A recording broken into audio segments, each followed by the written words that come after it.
जी हाँ दोस्तों, अभी आप सब देख रहे हैं चकाचक न्यूज। दोस्तों आप सबको एक बहुत बड़ा गाना के अपडेट लेकर आए हैं रोशन रोय। दोस्तों तो आप सब चकाचक न्यूज का आशीर्वाद प्यार दीजिए दोस्तों, सब्सक्राइब कीजिए दोस्तों। आप सबको हम बता देते दोस्तों कि एक बहुत बड़ा आ रहा है गाना दोस्तों रोशन रोय दोस्तों। तो आप सब पूरा वीडियो के बारे में जाने दोस्तों और लास्ट तक देखें दोस्तों। आप सबको हम गाने के बारे में बताने जे हमरा चाय होटल वाली से इस प्रकार के गाना के टाइटल कहीं न कहीं रोशन रोय दिए हैं दोस्तों। और बात करते हैं दोस्तों कि रोशन रोय की दोस्तों, तो रोशन रोय के ये गाना आने वाला है दोस्तों 12 तारीख को दोस्तों। और ये भी बता देते दोस्तों कौन सा चैनल पर आएगा दोस्तों। तो आप सबको हम बता देते दोस्तों कि ये गाना लिखे हैं दोस्तों राजा रोशन दोस्तों।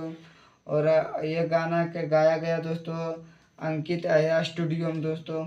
और काफ़ी हिट और काफ़ी अच्छा गाना है दोस्तों। और रोमांटिक गाना भी आ गया दोस्तों। रोशन रॉय के खाली रंगदारी गाना आता था, तो रोमांटिक गाना भी आ गया। तो आप सबको हम बता देते दोस्तों कि ये गाना आ रहा है दोस्तों रोशन रॉय इंटरटेनमेंट पर भी मिल जाएगा दोस्तों।